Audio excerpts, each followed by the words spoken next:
दोस्तों, स्वागत है आपका हमारे एक और बेहतरीन वीडियो में।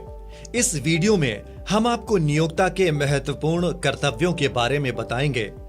अगर आप एक नियोक्ता हैं तो आप ये वीडियो जरूर ध्यान से देखें। यदि कोई फैक्ट्री या अन्य प्रतिष्ठान ईपीएफ एक्ट की अनुसूची 1 में दिए गए किसी उद्योग अथवा व्यापार में कार्य करता है और उसमें 20 या इससे अधिक कर्मचारी कार्यरत हैं, तो उस पर यह अधिनियम लागू होता है और उसके नियोक्ता को चाहिए कि वो ईपीएफओ में ऑनलाइन रजिस्ट्रेशन करवाकर अनुपालन सुनिश्चित करे। अधिनियम स्वतः लागू होता है, इसके लिए नियोक्ता को कोई सूचना दिए जाने की आवश्यकता नहीं होती है। सबसे महत्वपूर्ण ये है कि नियोक्ता इस बात को सुनिश्चित कर लें कि उनके प्रतिष्ठान के सभी एलिजिबल कर्मचारियों को पीएफ अकाउंट नंबर आवंटित हो। संविदा या ठेका कर्मियों के मामले में नियोक्ता सुनिश्चित करें कि वे सीधे आपके द्वारा या ठेकेदार के माध्यम से पीएफ के अंतर्गत कवर किए गए हों। यदि ठेकेदार के पास अपना पीएफ कोड है तो यह सुनिश्चित करें कि इसे प्रिंसिपल एम्प्लॉयर पोर्टल पर अपडेट किया गया हो और अनुपालन की निगरानी करें।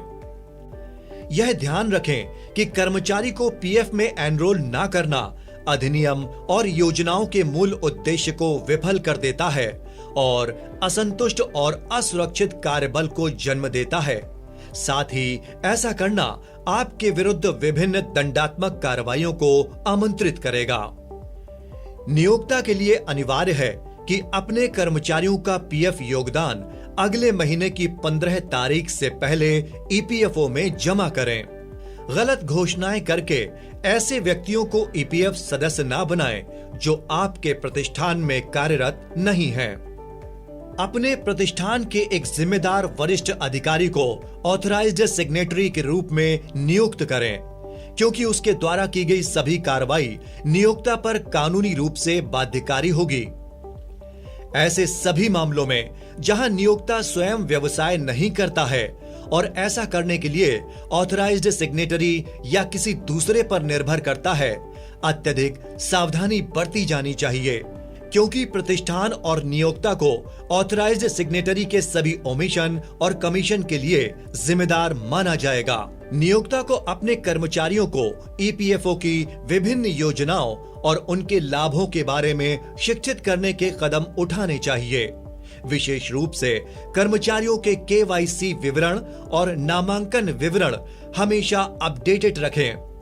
इससे सदस्य या उनके डिपेंडेंट्स किसी परेशानी के बिना पीएफ बेनिफिट्स को क्लेम कर सकेंगे। नियोक्ता अपने प्रतिष्ठान के लॉगिन क्रेडेंशियल की गोपनीयता बनाए रखें और उन्हें अनाधिकृत व्यक्तियों के साथ कभी साझा न करें। सदस्यों को जब भी आवश्यकता हो ऑनलाइन दावा दायर करने में सहायता करें।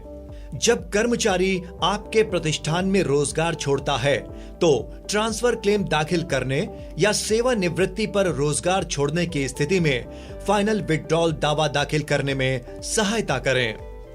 कर्मचारी की दुर्भाग्यपूर्ण मृत्यु होने पर एलिजिबल परिजनों या नॉमिनी को पीएफ, पेंशन व ईडीएलआई का दावा फॉर्म भरने में सहायता करें। पीएफ से संबंधित सभी ट्रांजैक्शन केवल आधिकारिक वेबसाइट www.epfindia.gov.in के माध्यम से ही करें। आज के वीडियो में हमने नियोक्ता के कर्तव्यों और जिम्मेदारियों की जानकारी दी है।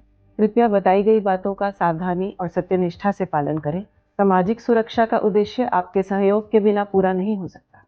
आपके कर्मचारियों का हित आपका विधिक और नैतिक दायित्व है। याद रखिए, संतुष्ट और सुरक्षित कर्मचारी ही सर्वोत्तम उत्पादकता दे सकता है। ऐसे ही तमाम विषयों पर ज्ञानवर्धक वीडियोस देखने के लिए सब्सक्राइब करें हमारा YouTube चैनल और इसे शेयर भी करें। क्या पता कब किसको इसकी जरूरत आ पड़े। जय हिंद।